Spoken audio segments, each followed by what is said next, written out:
Para sa another PBA Story Series natin, ang susunod sa ating listahan ng mga request ay walang iba kundi ang isa sa mga notable players ng Pure Foods franchise at nakasama ni James Yap sa San Mig Coffee Mixers at tahimik na umalis sa Ginebra na si Jody Vance. Bakit niya iniwan ang kanyang posisyon sa Ginebra bilang kabilang sa coaching staff?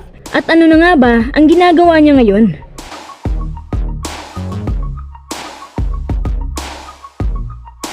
Sa mga may player request dyan, bakit di mo i-comment yan sa ibaba at gagawa natin ng video yan? Gusto nyo ba ng murang jersey ng mga idolo nyo? Click mo lang ang yellow basket dyan, send your layout pati pangalan ng basketball player at matik okay ka na. Dali, habang sale pa sila. Pagkakataon mo nang magkaroon ng high quality jersey ng mga idolo nyo. Si Jody Vance ay pinanganak at lumaki sa Honolulu, Hawaii. Kaya kung napapansin yung buhok niya, pang ano talagang datingan pang Rastaman. Sa murang edad pa lang maraming sport nang alam si Joe. Pero dahil matangkad siya, mas nagustuhan niyang basketball growing up na idolo ang mga sikat na NBA stars ngayon. Siya nag-high school sa Burgess, El Paso, Texas at nagkolehiyo naman sa UTEP taong 2001. Dito rin niya unang pinakita ang kanyang husay sa shooting. Dahil nga si Vance ay Phil-Am at 6'7" pa ang tangkad, maraming offers mula sa Pilipinas ang natatanggap niya. Una siya naglaro sa PBL at sa taong 2006, nakakuha niya ang PBL MVP at napabilang sa mythical first team.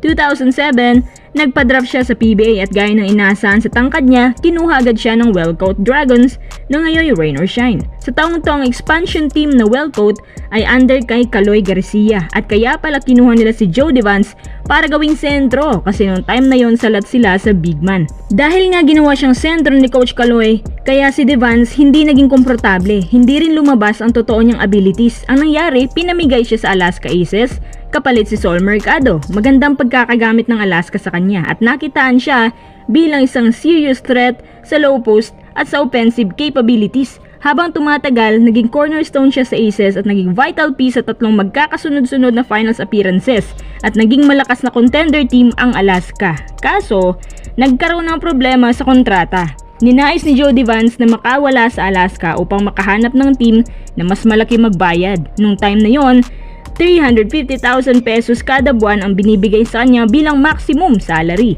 Kaya naman pagkatapos ng 3 season si Vance ay binigay sa Air 21 Express kapalit si J.R. Reyes. Pero isang linggo lang lumipas, may naglakas loob na kumuha kay Joe. Kung money matters lang naman palang problema, abay nandiyan naman ang Pure Foods franchise para saluhin ang problema niya. Na-trade siya agad sa Bimig Llamados noong 2011 kapalit si Nino Canaleta at Jondan Salvador.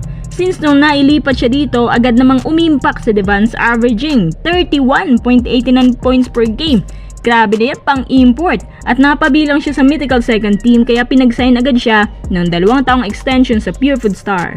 2014, nakakuha ng San Mig Coffee ang Grand Slam. 2015, kinuha siya ng Ginebra at nagkasama silang muli ni Coach Tim Cone at ang dami na nilang PBA titles na nakukuha ng sabay. Habang nagkakaedad si Vance, binabawasan na rin ang kanyang playing time at ang kasunod nito, inanunsyo na niya sa kanyang Instagram account na magre-retire na siya pero kinuha po siya ng Ginebra para ilagay sa coaching staff. Sumunod na taon, iniwan din niya ang trabahong to at nagpunta sa US para doon bumuo ng bagong karera sa buhay.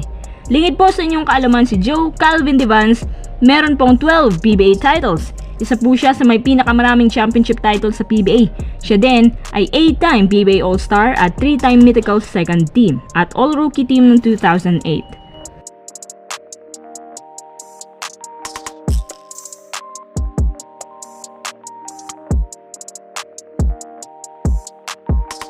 Ano na nga ba ang ginagawa ni Jody Vance ngayon?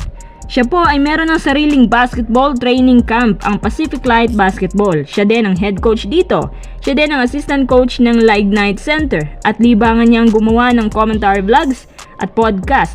Pinakita din sa larawang ito na nagkikita pala sila doon ni Blakely. Kitang-kita sa mukha niya na masayang-masaya siya sa ginagawa niya ngayon at sinisipagan niya talagang pagtuturo sa mga next gen players.